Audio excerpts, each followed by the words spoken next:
नूर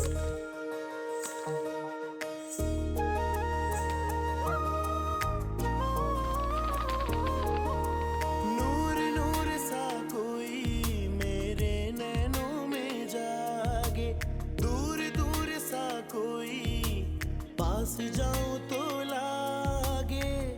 इतनी सी कहानी है, बस ये जिंदगानी है। थोड़ा है वो अपना सा, थोड़ा बेगाना सा, रिश्ता अनजाना सा। इतनी एक से एक अच्छी लड़कियां इस पार्टी में आई हुई हैं, मगर उसकी नजर तो रहमत की बहन से ही नहीं हट रही। जब से रहमत ने वफा से शादी की है, ज़ैनब के मयार तो बहुत ऊंचे हो गए। हमसे तो सीधे मुंह बात ही नहीं करती। अब पता है क्या कहती है? कहती है कि मैं अपनी मर्जी से शादी करूंगी। इसने तो अपने गिरे हुए मेयर में हमारी बेटी को डाल दिया। ये सब इनकी ब्रेन वॉशिंग का नतीजा है, लेकिन मैं इनको इसमें कामयाब होने नहीं दूंगी। ये रिश्ता अनजाना सा। उसने सबके सामने आपको दर्जन कह दिया, आप कितनी इंसल्ट की, और हमारा आंटी चुपचाप वहां खड़े तमाशा देख रही थी, कुछ कहा भी नहीं। क्या इसीलिए बुलाया था मैं वहां पे? और तुमने क्या किया? मैंने तुम्हें कहा था कि वफा के साथ साथ रहना, ताकि उसके और उसके खाविंद के बीच में मिसअंडरस्टैंडिंग क्रिएट हो। वो तो आखिरी वक्त तक अपने शौहर की सपोर्ट कर रही थी। हमने यही प्लान किया था कि हम रहमत को ज्यादा से ज्यादा इनसिक्योर फील कराएं, उन दोनों के बीच में मिसअंडरस्टैंडिंग क्रिएट हो। मगर हुआ क्या? कुछ भी नहीं।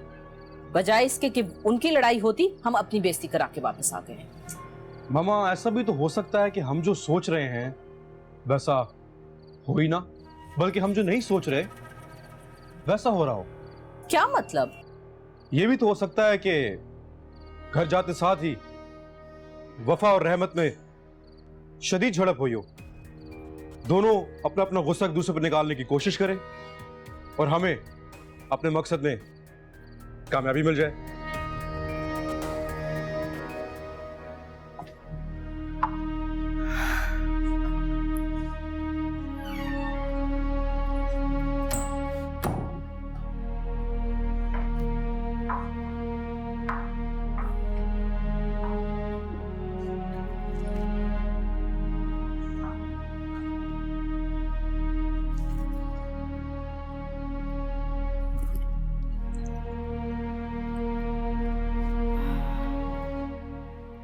Thank you so much.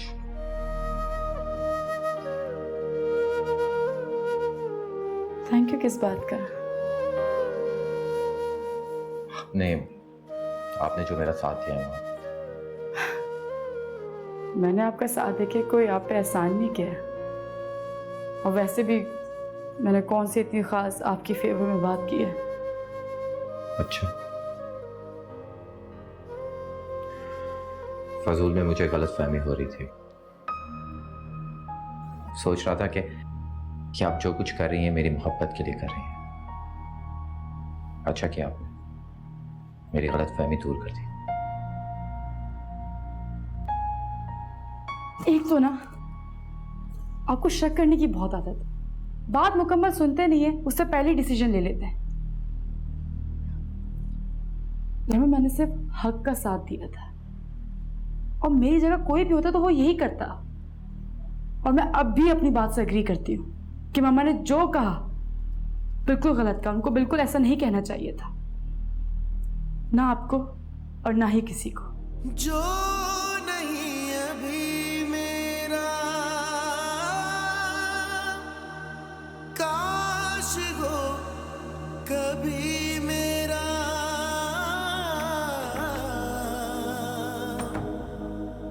फैसला मोहब्बत में है ये आखिरी मेरा। ये रिश्ता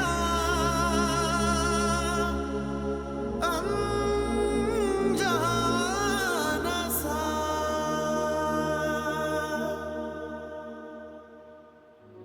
ज़ैनब, इंसान की पहचान उसके अच्छे कपड़ों या उसके बैकग्राउंड से नहीं होती, बल्कि उसकी सोच और किरदार से होती। जब हम लोग खुले दिल से आपको एक्सेप्ट करना चाहते हैं तो फिर आप लोग क्यों नहीं?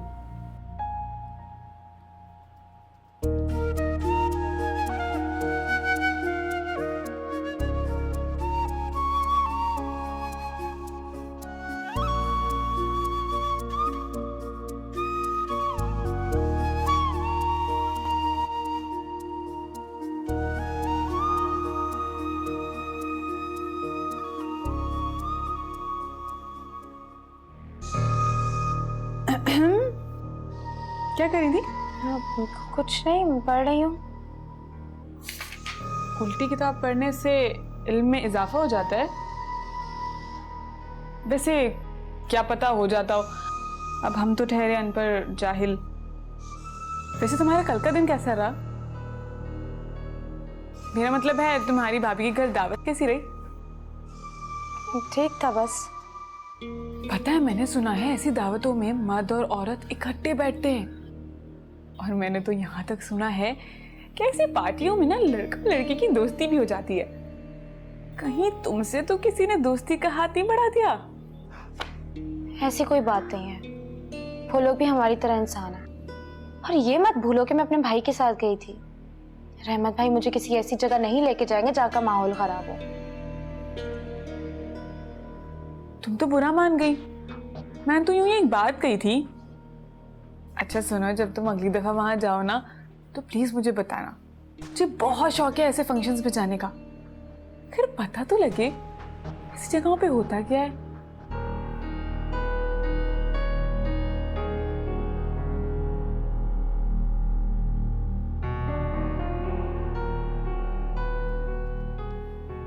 जो कुछ भी हुआ रात को,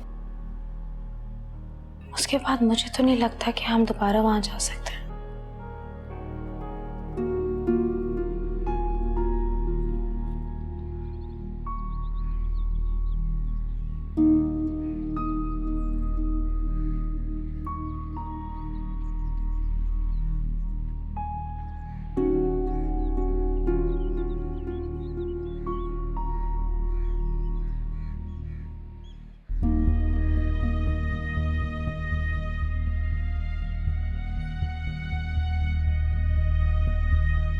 पापा, कल रात यहाँ पे जो कुछ भी हो अच्छा नहीं हुआ।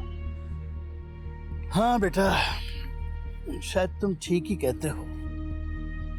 मुझे तुम्हारी माँ के इरादों पर पहले ही से शक था। ये बिलावजह की गेट टुगेदर करने का मकसद कुछ और नहीं था सिवाय इसके कि वो रहमत को नीचा दिखाना चाहती थी। बदकिस्मती से अपनी अना और गुरूर के आगे उसे कुछ नजर ही नहीं आता। अगर वो जरा सा सोच लेती तो ऐसी गलती कभी ना करती। उसे मालूम होना चाहिए था कि दामाद की इज्जत की जाती है, उसे सर आंखों पर बिठाया जाता है, उसे घर बुलाकर यूं उसकी तहकीर नहीं की जाती। मुझे शिद्दत से इस बात का एहसास है पापा कि रहमत भाई के साथ बहुत ज्यादती हुई है। क्यों ना हम उनके घर जाके उनसे माजरत करें। पापा हैं तो हमारे दामाद ही ना, और इसमें कोई मुजायका भी नहीं। अगर हमारी जानिब से माजरत ना की गई तो दिलों की रंजिशें और बढ़ सकती हैं। मुझे तो इस बात का डर है कल को रहमत भाई हमारे घर का बाइकआउट ना करते। ठीक है, चलते हैं।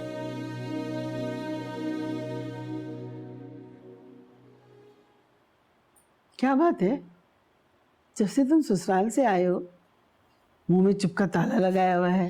भाई, क्या मामला है? कहीं बहू ने चुप रहने के लिए तो नहीं कहा तुम्हें?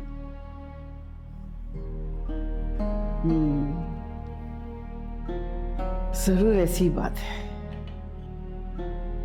शादी के बाद बीवी और ससुराल के मामला पे पर्दा डालना ये मर्दों का शेवा होता है। और मेरे इकलौते बेटे ने भी दूसरे मर्दों की तरह किया। मुझे इस बात की उम्मीद नहीं थी। अम्मी जान, कुछ हुआ ही नहीं है तो मैं आपको क्या बताऊं?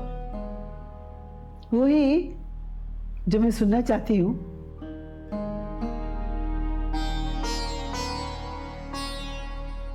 कितने लोग मौजूद थे दावत में? वही लोग थे जो शादी में आए थे या फिर कोई और? खाने में क्या था? तुम लोगों की आवभगत हुई या नहीं? ससुराल में आखिर कोई तो बात हुई होगी।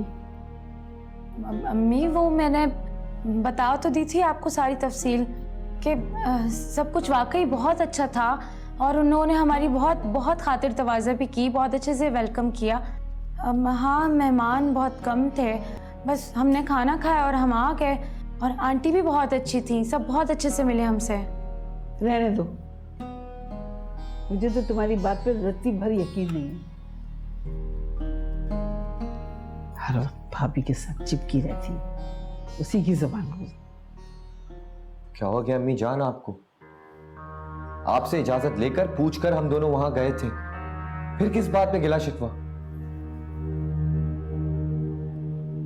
खैर, आपकी तसल्ली के लिए मैं आपसे वादा करता हूं, आज के बाद मैं वफा के घर नहीं जाऊंगा और ना ही आप लोग।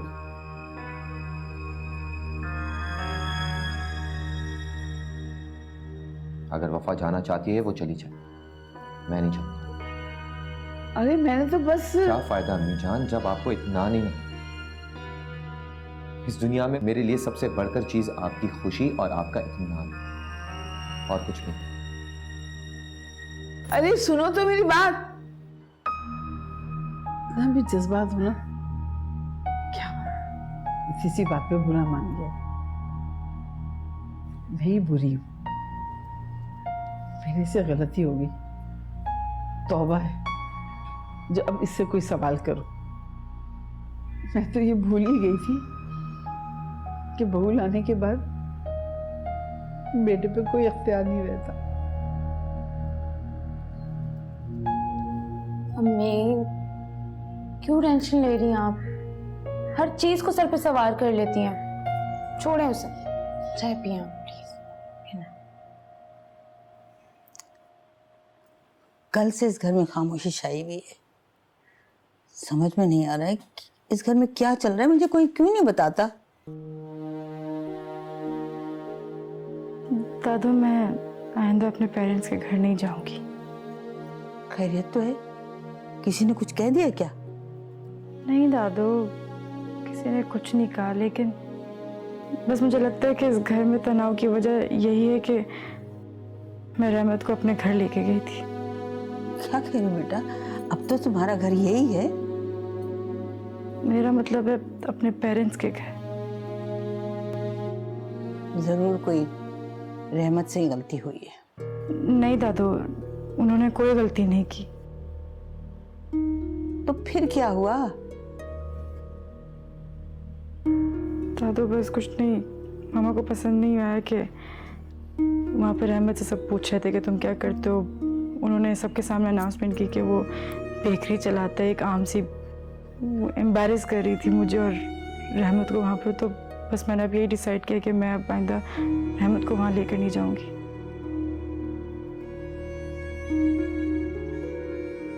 ज़ैनब, ये इतना एहतमाम किस लिए हो रहा है? मेहमान आया इसलिए। कौन मेहमान? वफा भाभी के घर वाले। अच्छा, वफा भाभी के घर वाले आए हैं, तभी मैं कहूँ तुम्हारे हाथ क्यों कांप रहे हैं और चेहरे का रंग गुलाबी क्यों हो रहा है? क्या मतलब है, मैं समझी नहीं।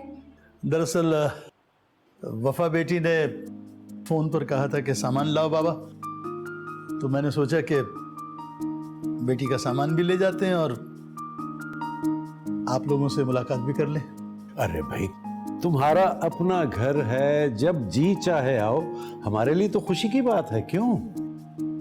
अच्छा जी अंकल, मुझे इजाजत दें, देर हो रही है, काम से जाऊंगा। अरे बेटा क्या कह रहे हो? कहां से देर हो रही है? मेहमान आए हुए हैं घर पर, और वो भी तुम्हारी ससुराल वाले, और वैसे भी आज तो छुट्टी है। बैठो बैठो। लगता है रहमत बेटे ने हमारी जानिब से अपना दिल अभी तक साफ नहीं किया है। क्या मतलब? क्या कह रहे हो अम्माद? मैं समझा नहीं, क्या कहना चाह रहे हो? दरअसल वो कल रात को जो है ना, मैं बगैर खाना खाए वापस आ गया था। मुझे बिल्कुल अंदाज़ा नहीं था कि इनके यहाँ रात देर तक फंक्शंस चलते हैं। आप तो अच्छी तरह जानते हैं कि मैं कितना तन्हाई पसंद हूँ। शोर शराबे में मैं बैठ ही नहीं पाता हूँ, इसलिए मैं बगैर बताए वहाँ से वापस आ गया। आंटी और अंकल समझे कि मैं नाराज़ हो गया हूँ। लो भला ये भी कोई बात है।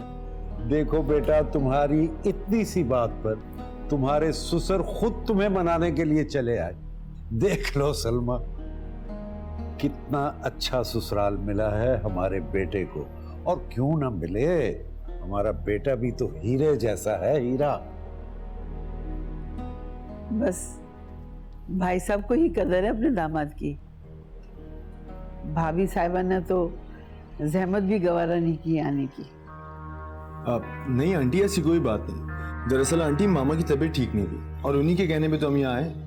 अरे क्या हुआ? भाभी को क्या हो गया? खैरियत तो है? कुछ नहीं, बस हल्का सा बुखार था उन्हें। ओह भाई सलमा, याद रखना, याद से भाभी को फोन करके उनकी तबीयत पूछना। बल्कि यूं करेंगे कि हम दोनों चलेंगे उनकी मिजाज पुरसी के लिए, हैं? ठीक है। अरे तुम तो बुरा मान जाती हो। मेरा मतलब था कि अचानक मेहमान आ जाएं तो अच्छे खासे इंसान के हाथ पांव फूल जाते हैं। ला मुझे तो क्या काम है, मैं तुम्हारा हाथ बटा लेती हूँ। वैसे कौन कौन आया? पता नहीं, मैंने नहीं देखा। तो चाय देने तुम जाओगी या मैं चली जाऊं? तुम ही ले जाओ। हाँ लाओ।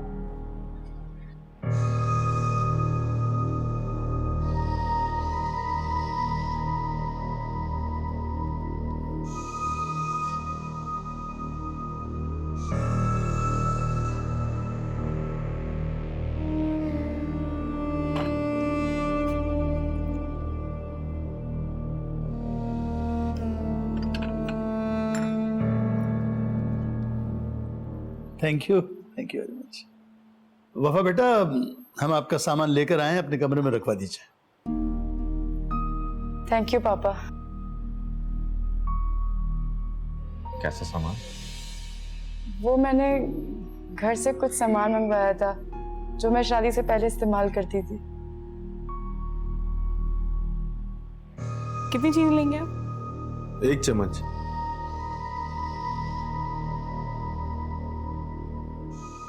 ज़ैनब आपका बाहर इंतजार कर रही है।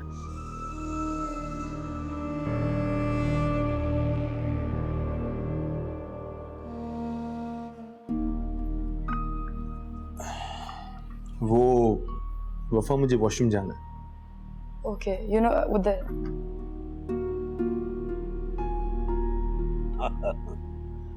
वफा बेटी ने तो दिल जीत लिया हम सब घर वालों का। तुम क्यों परेशान होती हो?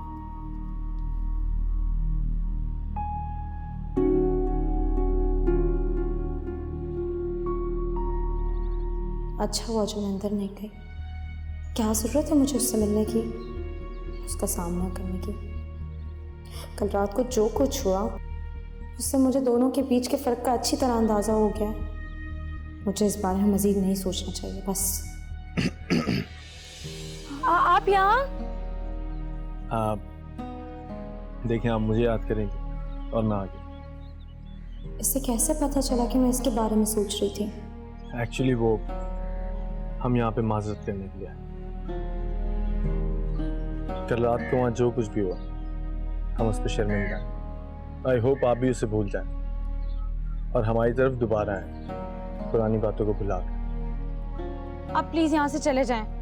अगर किसी ने देख लिया तो बहुत बुरा हो जाएगा। आपके और हमारे घर के माहौल में बहुत फर्क है, प्लीज। I can realise. आपसे एक बात बोलूं, बुरा तो नहीं मानेंगे? अजीब लोग हैं, पहले अपने घर बुला के बेइज्जत करते और फिर घर पे आ जाते हैं माजरत करने के लिए। होगा वही जो ये लोग चाहेंगे। अरे हम लड़के वाले हैं, हमारा पल्ला भारी होना चाहिए।